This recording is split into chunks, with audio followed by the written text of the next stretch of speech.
What up, guys? Jet Shells here, and welcome back to World of Tanks.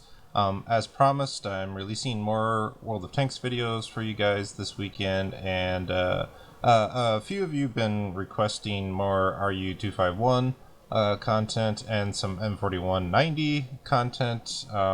Just haven't gotten around to it. I actually have not played the M4190 a whole lot yet, but of the games that I played, I think it's a pretty good tank. The RU-251 is probably one of the tanks that I will be playing a lot more of now.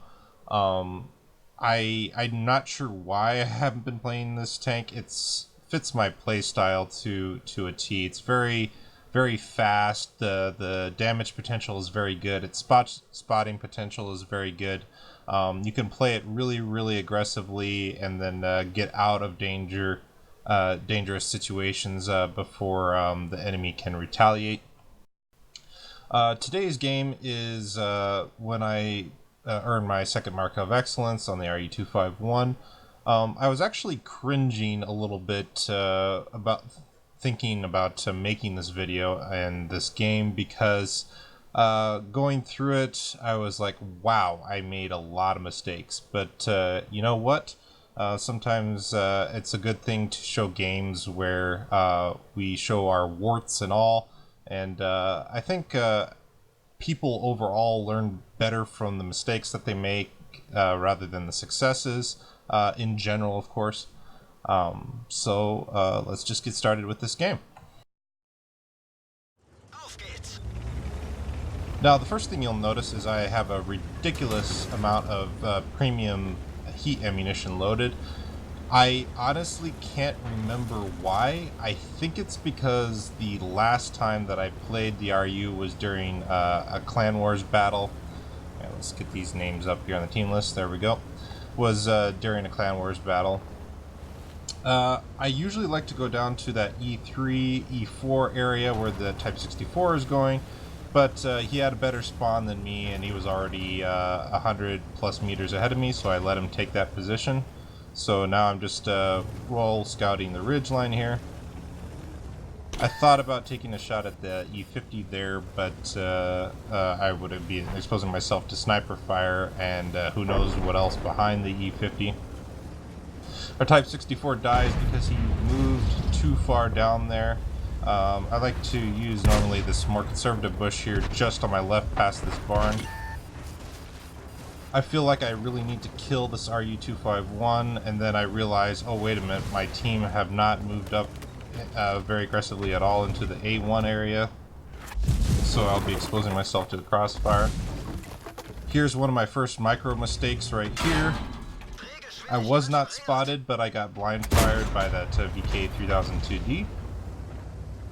And that house just offers just a limited amount of angle protection, and I should not have stopped here. I should have continued being active and dropped down behind into the riverbed right here.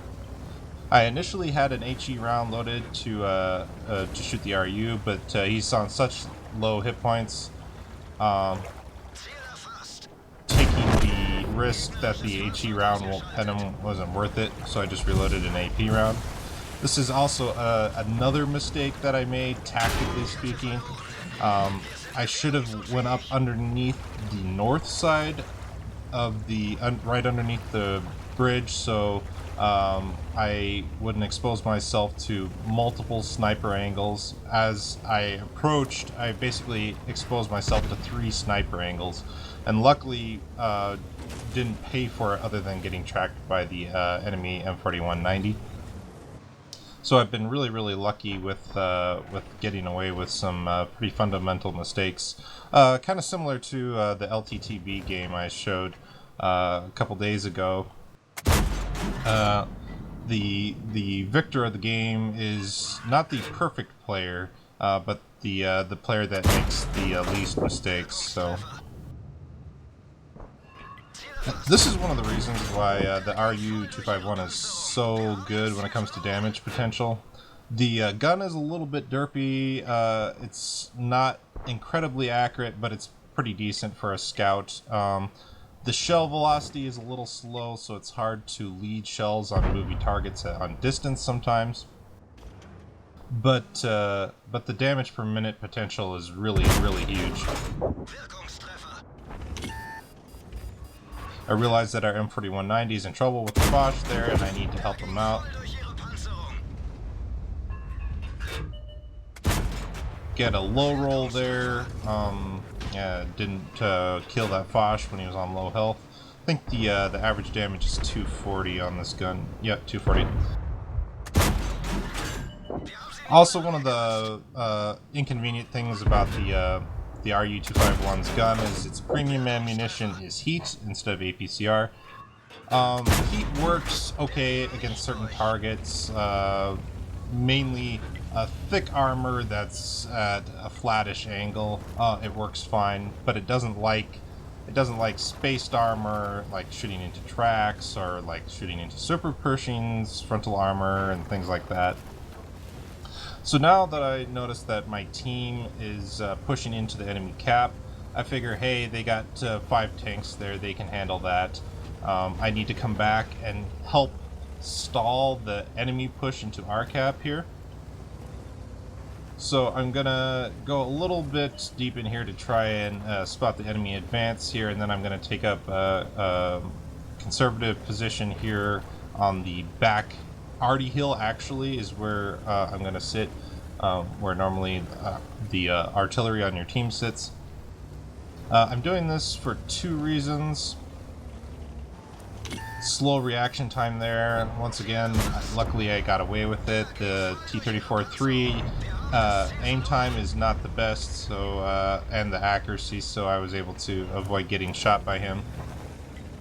But what I'm doing here is, if you look at where I'm sitting at in J1, and then look at where my teammates are there behind me to the north, the T-95, the Kanonen Jagdpanzer, and the Centurion 1. What we're doing here is we're actually creating multiple angles of attack, and I'm also giving some vision here. I'm about to run out of normal ammo.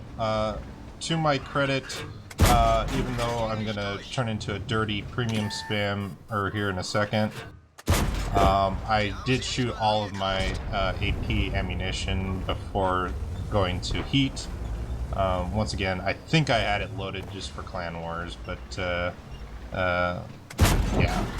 So basically we were creating about a 90-degree differential angle of attack on our enemy here. Of course, the most optimal is 180 degrees, where you're on opposite sides of the enemy tank. But this is pretty effective as well.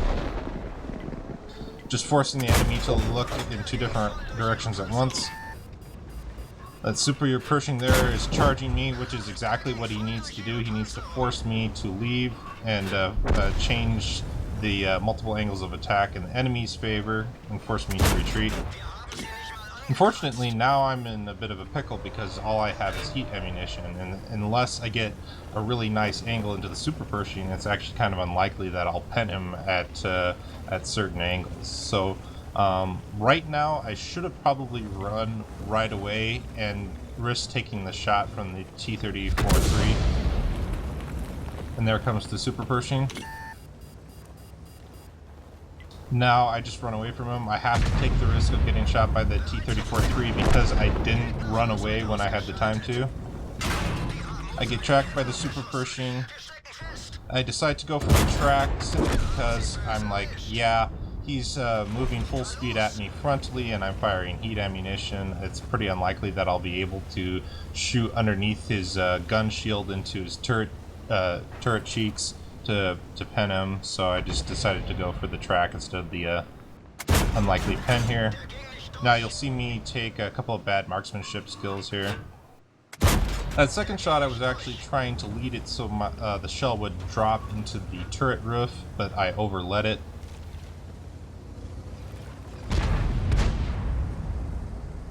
Now once again I'm trying to use the speed and the maneuverability of the RU-251, which is its main strength. Its top speed is 80 kilometers per hour, and you need to use that strength.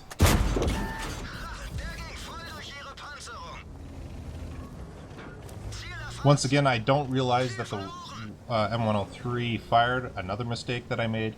I think I was assuming that either the AMX AC-46 or the T-54 lightweight had shot at me, but it was actually the M103. So I could have actually snuck in another shot or two into the M103 before he reloaded. One interesting thing there that you noticed, in spite of me auto-aiming at range, which I don't recommend doing, is that the heat ammunition for the RU-251, despite the fact that it's heat and I prefer APCR as premium ammo, the shell velocity for the heat ammunition on the RU-251 is extremely good. Trying to see what it is here. Yeah, shell velocity is 1,145 meters per second, which is basically APCR shell velocity. So leading targets is not as difficult at range. Of course, heat doesn't lose penetration over range as well, but shooting into spaced armor, once again, is not the best thing for heat ammo. Right now, once again, we've basically created a 180-degree differential angle of attack on this M103 between me and the Centurion 1 there next to our base. And he sneaks in the kill before I reload because he's got a pretty good reload. So now I'm trying to cut my losses as far as credits because I had so much premium ammo loaded and switched to HE. This is another one of the RU-251's specialities. The M4190 Tier 8 Premium German scout tank also has the same type of shell, where it has 102 millimeters of penetration on its HE rounds, I think. Yeah, 102. And it has 320 alpha damage. So it's got quite high penetration for an HE shell, considering the gun caliber.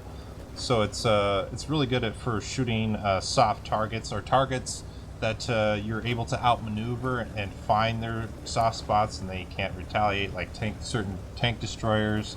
A T-110E3 would be a really good example. You could flank him and start shooting him in the engine deck, and you would be able to pin him with the HE rounds of this tank. Did a quick loop scout there, but I should have been paying attention to how the battle deployment of my team. My team already advanced into pretty far into the enemy base there before they got defeated, and so it was pretty likely that the enemy already was long gone by now. So I should have anticipated that and tried to run into the city here to find the Howdy to begin with. But eventually I realized that he probably ran over here.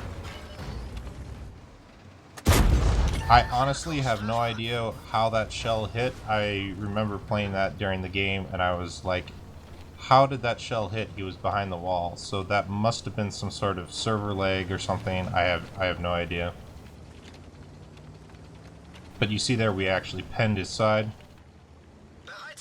There's the downside of the HE ammunition, of course, when you're shooting into spaced armor, tracks or whatever, it's going to eat the shell and not do very much damage. There's something really humorous that's about to come up here from this FV8005, what he says here towards the end of the game. I see there that he's reversing, but there's a destructible building there that gave me cover from direct fire, so I was able to cross that gap without risk of getting shot. And so now I'm not sure why he's going to end up looking where he is, but I decide to take advantage of that and try to change the angle here. And he's not looking in the right direction, and now he's tracked and he can't do anything. And we are able to finish him off. And you see there in chat he says Warpack RU, which I was laughing pretty hard at the time. Apparently trying to outmaneuver your enemy and anticipate where they're going to be looking is automatically using Warpack, I guess. So once again, I was cringing a little bit thinking about showing this game to you guys, but I'm somewhat of a completionist, so showing games where I get these marks of excellence in, as long as they're not absolutely terrible and not very entertaining, I'll probably end up showing them. Despite the heat spam at the second half of the game, because I forgot to change my ammo loadout after Clan Wars, I think it was an okay game. I made some positional mistakes and took a few too many risks, but overall it was a decent statistical result because the enemy ended up making more mistakes than I did. Once again, very similar to the LTTB game that I showed you guys a couple days ago. So learn from your successes and learn from your mistakes, and you will gradually improve as a player. Hope you guys enjoyed watching this game, and good hunting.